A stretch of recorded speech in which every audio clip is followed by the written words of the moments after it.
मित्रों, अभी मैं एक छोटी मोटी नदी के पास बैठा हूँ। दूर एक लाश चिता जल रही दिखाई दे रही है।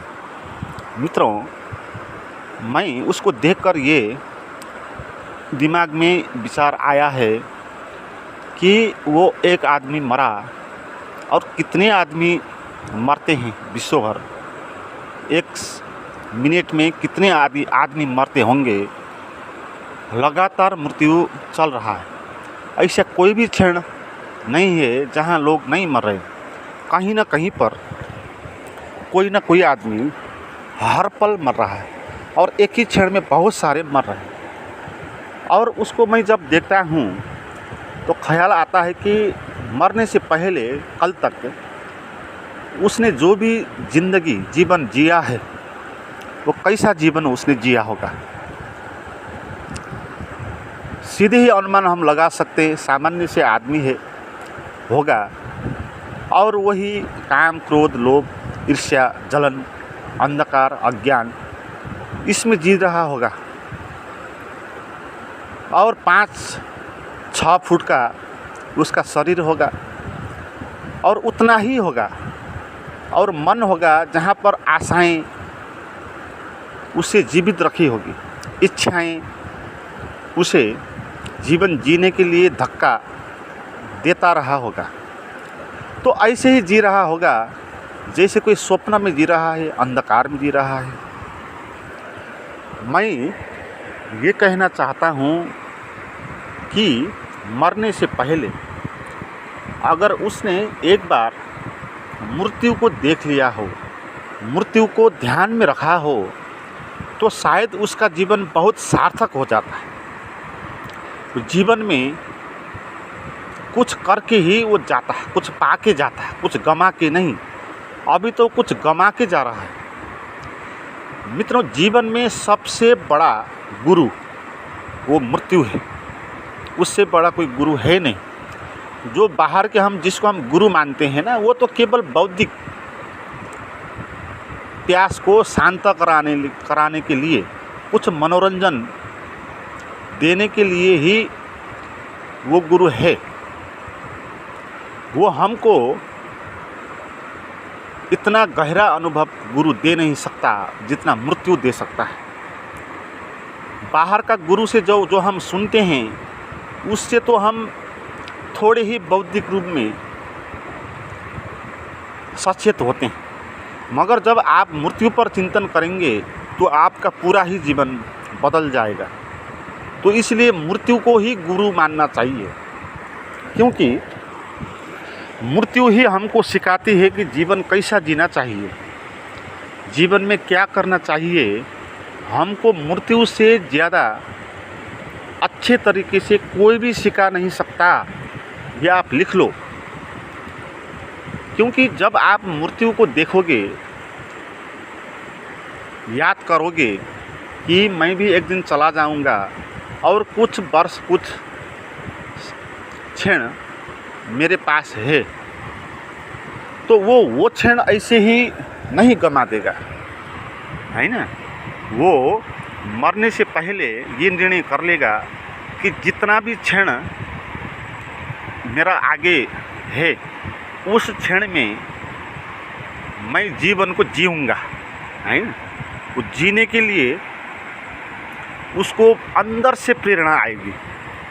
तो इसलिए ओशो भी कहते हैं ना, मैं मृत्यु सिखाता हूँ। और ये भी बोलते हैं, मरने की कला जिसने जानी उसने जीवन की कला भी जानी। जो जितना मरेगा वो उतना जिएगा, जो जितना बचना चाहेगा वो उतना नहीं जी पाएगा, क्योंकि जीवन गहराई में है। गहरे पानी पैठ बोलते हैं ना, जीवन सतह में है नहीं, और गहराई में क्या है, मृत्यु है। तो मृत्यु का बोध आपको इस दुनिया से भिन्न कर देगी, इस शरीर की दुनिया से, मन की दुनिया से, समाज की दुनिया से। क्योंकि आप मरने जा रहे हो तो आपको फिर समाज से कोई लेना देना नहीं होगा, है ना। जैसे आपको पता हो गया कि आप 2-3 महीने के बाद मर जाओगे, तो आप कैसे जियोगे? आप समाज में इतना नहीं चिपकोगे, उससे आप भिन्न हो जाओगे और आपके लिए भविष्य भी नहीं बचेगा, क्योंकि भविष्य उसी के लिए बच सकता है जिसके पास आगे बहुत लंबा समय हो। आपके पास समय नहीं है तो योजना बनाकर आप क्या करोगे? जैसे आप किसी जगह पर घूमने गए हो और एक दिन ही वहाँ रुकना है, तो 2 दिन के बाद मैं क्या करूँ, इस किस्म की योजना आप नहीं बनाएंगे ना। एक दिन की ही योजना बनाएंगे, क्योंकि बाद में तो वहाँ से चले जाना है। तो जिसको ये बोध होगा कि मैं मरने जा रहा हूँ, मैं भी मिटने जा रहा हूँ, तो वो भविष्य की योजनाएं, कल्पनाएं इत्यादि में नहीं खोएगा, है ना। क्योंकि भविष्य है ही नहीं ना। उसको क्या भविष्य बोले? कुछ साल बच गए, 10 साल बच गया कि 2 साल बच गया कि 20 साल, इससे क्या फ़र्क पड़ेगा? साल का ही फ़र्क है ना। मृत्यु तो अवश्य है, और उतना बड़ा साल भी आपको नहीं मिलता कि देखिए 1000 साल आपको मिल जाए। ज़्यादा से ज़्यादा आपको 100 साल मिलेगा, और 60 से 70 तक आम आदमी मर जाते हैं। तो वहाँ तक ही जीवन बचा है और कुछ साल हमारे पास है, तो उस साल को हम भविष्य की योजना बनाकर जी रहे हैं, जो भविष्य है ही नहीं, जिस भविष्य पर हम होंगे ही नहीं। तो भविष्य आपका ख़त्म हो जाएगा, नाता टूट जाएगा, और भूतकाल भी आपका ख़त्म हो जाएगा, क्योंकि अब भूतकाल का कोई प्रयोजन है नहीं। भविष्य का प्रयोजन है तो ही भूतकाल का प्रयोजन होता है। भविष्य नहीं बचेगा तो भूतकाल भी नहीं बचेगा। तो इसलिए हम भविष्य के बारे में, जो भूतकाल के बारे में जो सोचते हैं कि उसने मुझे ये किया, मुझे ये मिला, ये नहीं मिला, और ये हुआ मेरे साथ, ऐसा हुआ, वो पीड़ा का अनुभव, खुशी का अनुभव, वो स्मरण में जो आता है, हम उसमें जो खोते हैं, भूत जिसको बोलते हैं। असली में भूत प्रेत उसी को बोलना चाहिए। खास अर्थ में भूत का अर्थ वही है।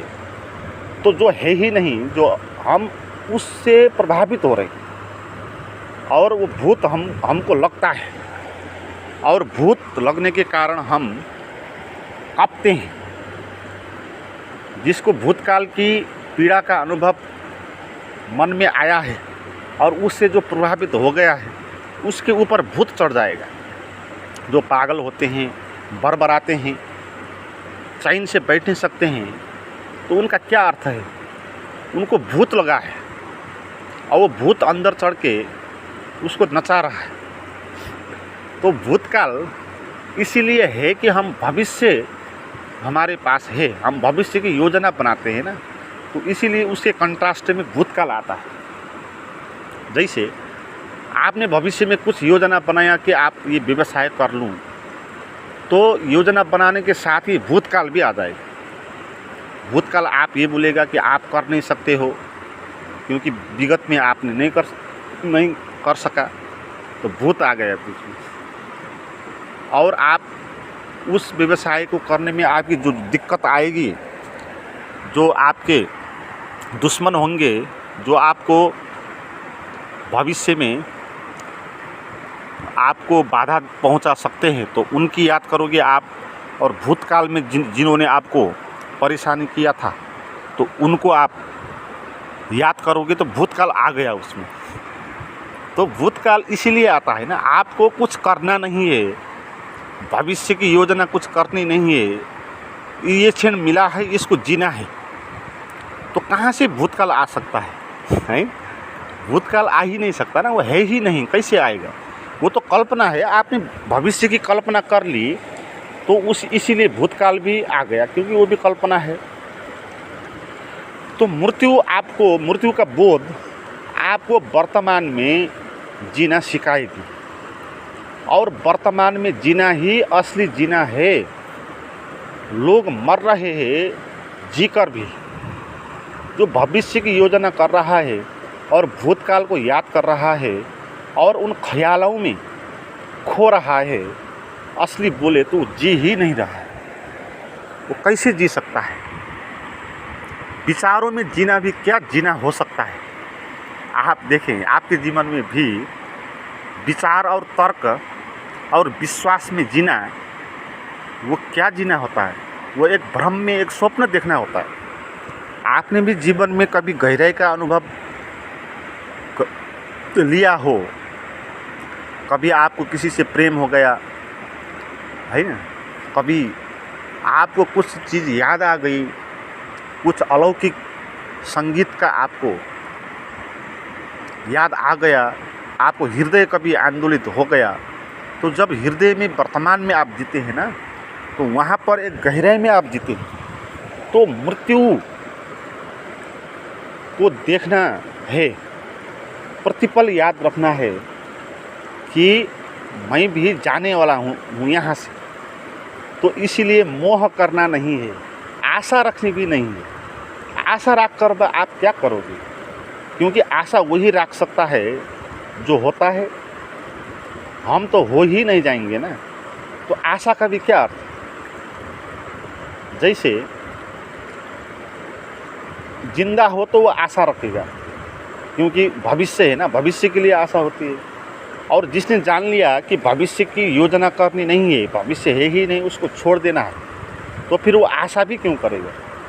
बिना आशा के जिएगा, बिना आशा के, बिना भूतकाल के, बिना भविष्य की योजना के आप वर्तमान में आँख खोलकर जी पाओगे अगर आप मृत्यु को देख पाओगे तो। और पहली बार आप जीवन को जानोगे। फिर मृत्यु में हम जी रहे हैं और पहली बार आपको पता होगा कि जीवन क्या है ना? जीवन हमने जो जिया है, लोग जो जीते हैं ना, वो जीवन है नहीं, वो मृत्यु है। वो मृत्यु ही है, वो भय है ना, एक कंपन है, विचारों में खोते हैं ना। भविष्य, भूतकाल, भूत उस पर सवार है ना। तो ये जीना हमारा जो है ना, हमको पता नहीं, ये जीना है नहीं। जीवन जो होगा वो तो ऊर्जावान होगा ना। जीवन जहाँ होगा वहाँ तो अनूठा हो जाएगा, वहाँ तो क्रिएशन हो जाएगा, नृत्य हो जाएगा, आनंद हो जाएगा, रसो वैसा जिसको बोलते हैं, रस का वर्षा हो जाएगा। तो ये खास जीवन है ना। जीवन खास क्या है, होना चाहिए ना, क्योंकि हमने जो जीवन जाना है, माना है, वो तो भविष्य और भूतकाल द्वारा उत्पन्न वो जीवन है हमारा। खास जीवन कैसा है हमको पता नहीं।